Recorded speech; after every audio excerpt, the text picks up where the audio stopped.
am joined by Tate McRae. Tate, I am so excited to have you here today. Thank you. You know what's crazy to think about? First of all, you're 20 years old.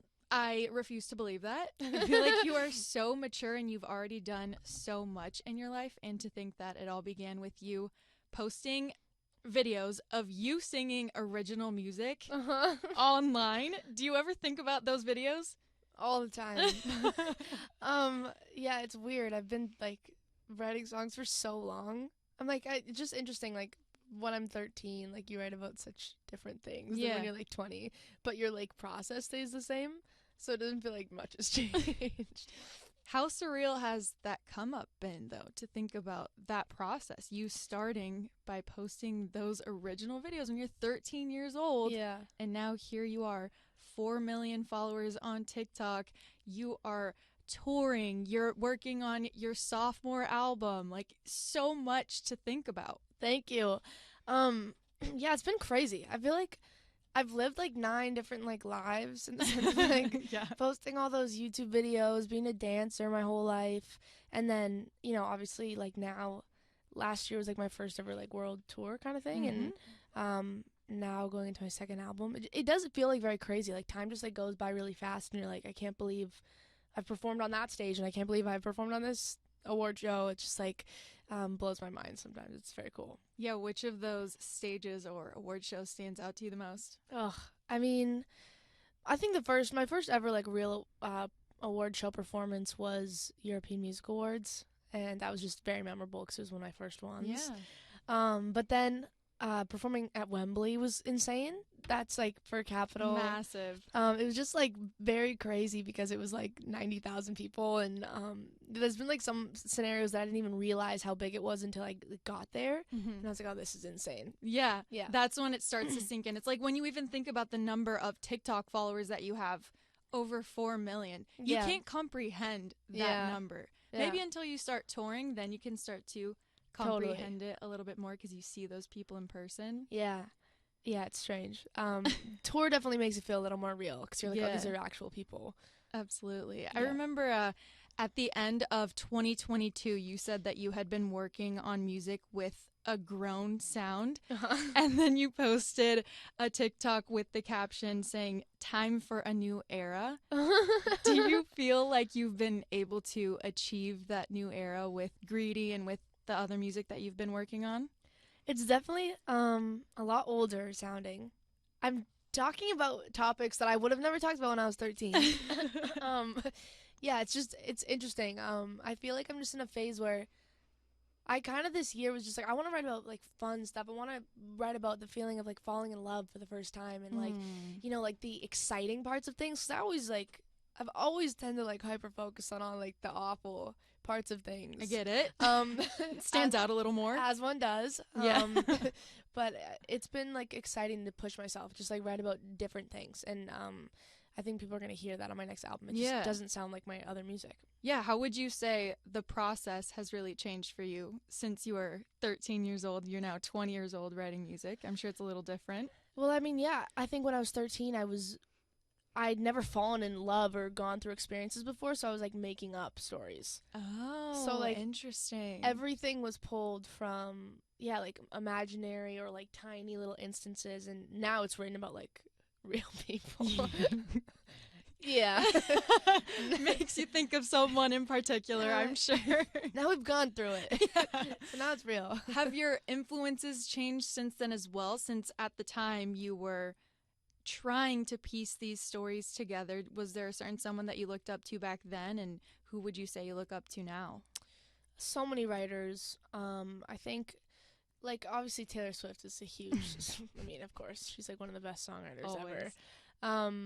But honestly, I didn't really have because I was dancing all the time, so I was always around music. So me listening to music wasn't a very common thing. I didn't have first albums that I was obsessed with. I was just always in it and didn't really think about it. And then my writing was just kind of just an outlet for me. So I feel it was just kind of in my blood, music. I feel I just always around me, always in my life. My mom was my dance teacher, and so when I started writing, I feel it was kind of instincts more, and what I was feeling really deep down internally. Yeah.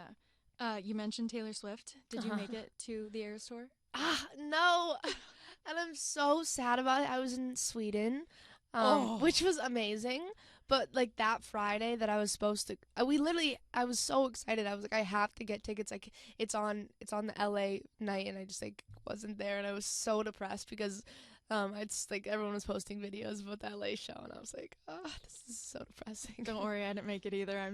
The FOMO is so horrible. Real. And honestly, I've never really felt this way about any other concert in my life before. It's unreal. Except for this one, I'm like, I literally like need to see this. I feel like it's like a moment in history that I'm not a part of. It is a cultural movement right there. Yeah. Did you take any inspiration from the Eras Tour into your tour?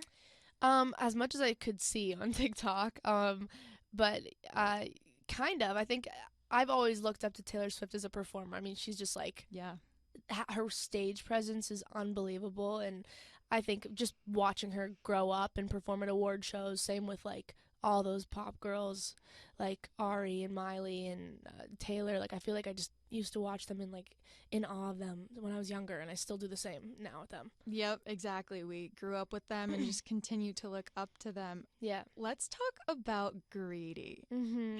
Why did you choose to tease it on TikTok? Well, I tease all my stuff on TikTok.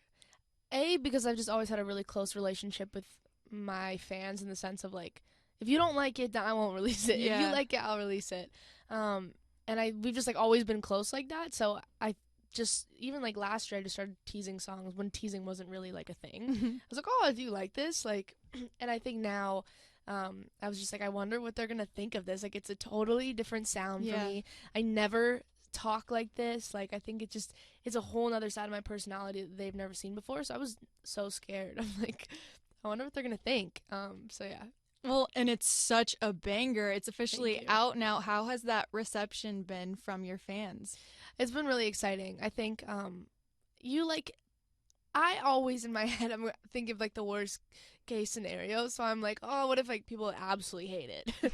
Right. And just don't like it, and my fans just like don't resonate. And it's been really exciting to see another side of them come out too. Like I'm just like seeing sides of my fans. I'm like, oh, like girls going off, like spicy dancing, like just like a different side of our personalities. And also, you know, they've been growing up with me. We're all now 20.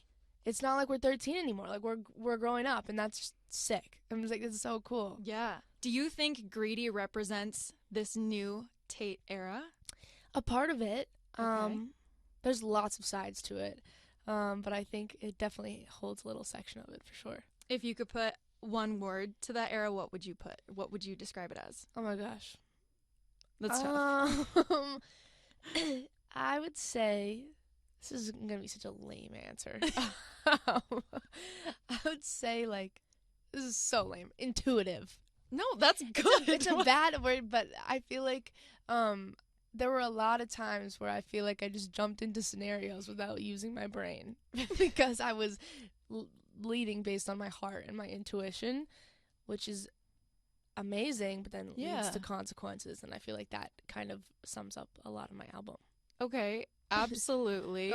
No, that's not a bad word. We love that word. Great. That's smart. We should be intuitive, so good for you. Yeah. I also want to talk about this girl group that I've been seeing all over TikTok. Okay. Do you know what I'm talking about? Maybe. I think Olivia, Iris, Madison, you. How did this girl group come to be? How did it get formed? I want to hear all about it. I just feel very lucky. I think meeting people in LA is really hard.